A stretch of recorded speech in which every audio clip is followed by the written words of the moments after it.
Travis Rice's wild vision keeps getting wilder by the year. And what the heck are you yapping about now, Brad J? I'm talking about Travis Rice's Natural Selection Tour is what I'm talking about. The brainchild of none other than T. Rice. Yep. And here we go. It's new and improved coming up for this year, right? This is Access Media Snowboard. Subscribe, like, turn on notifications, and share. Okay? Is that too many things to do? I don't know. All right, so Travis Rice's Wild Vision, Natural Selection, what's going on with it? What's happening with the format? Is there more than one stop? Yes, there is more than one stop now. Yes, the man, the myth himself, Mr. T. Rice. There he is in all of his glory. Doing it again. This time 3 stops, though. So let's go back in time. 2008, that was the first one that Travis Rice did with Natural Selection. But then it was called the Quicksilver Natural Selection. If you may remember, if you caught some of the webcasts that year, you're probably scarred for life. Now, if you don't know about the webcast from the Jackson Hole 2008 year, it's funny. Ask somebody else. It's not something I'm going to cover right here. But this goes back to when it all started. 2008, he had an idea, and he put it together. And it was about have a competition in the backcountry. And he was doing the Absinthe Films, Brain Farm, did the Art of Flight, the movie back then, and Art of Flight. I got a cameo in that one. Yeah, there's a little part in there where he's talking about competitive snowboarding, and it's me announcing him a winner at the 2007 Ice or Air in San Francisco. So there's my cameo in the Art of Flight. But that's kind of where the whole thing started for him. That's the backcountry lines. That's what it was all about, backcountry lines and doing what you do. And so he's kind of changed it up a little bit this year. It's going to be different. There's going to be 3 stops. There's going to be Miyako, Japan, which, look, I've been trying to go to Japan forever. And it hasn't happened yet. It's on the list. But then there's a second stop that's going to be at Powder Mountain, Utah, a place that I'm quite familiar with, living there for a little while and hitting that mountain up. And I'll tell you what, the place where it looks like they're going to hold it in Powder Mountain is a place that we would frequent that you're not really allowed to frequent. So I will neither confirm nor deny that we were out of bounds back in those days. But then they wrap things up in Revelstoke. And you build from there. And I like it. I mean, if you look at what it's all about and you look at the competitive format of it, I think it's a great thing. I like what it's doing. Can you imagine having a freaking competition like when there's fresh POW? First of all, how are you not on a POW morning, how are you not scrambling and just trying to get out there, right? Can you imagine having to just be patient if you're not the first run? And you got to wait. But love the format because it is head-to-head. And that's becoming a thing. We're going to see that in, I think that's is Shaun White's Snow League. I think there's going to be some head-to-head action there. So that's kind of the format, which seems to be where snowboarding's heading. And this is a sick competition.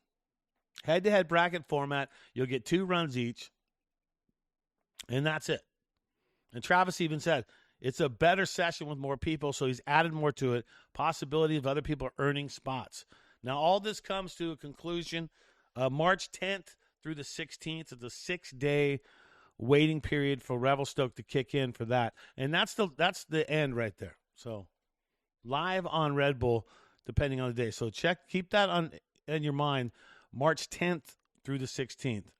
Travis Rice, Natural Selection, changing the format. All right. How do you judge a thing like that? It's not, I mean, you can't judge it normally like a normal Slopestyle run, can you? But judging criteria, this is from what I got from everything Natural Selection does. The whole ride, first of all, is judged. So it's going to be from the start that you drop in until you finish that run. The whole ride is judged. Line choice, paramount. I mean, they're obviously going to look at what your line choices are and how important those are. Trick difficulty, amplitude, super key. So if you're going to throw tricks, throw big tricks, but with lots of amplitude. So if everyone's throwing 7s and you step to a 10 with more amplitude off something natural, that's going to help. Style and execution. Style's always there. Execution, you need that. Flow and creativity and control, use of terrain, and then overall impression. So that's a lot. That's a lot for the judges to have to take in, right? But it's awesome. Multi-stop tour. Love and finishing in Revelstoke.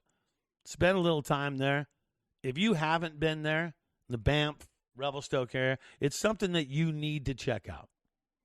Absolutely amazing. And if you ever get a chance to see any part of that webcast from 2008, I think it's been scrubbed from the internet.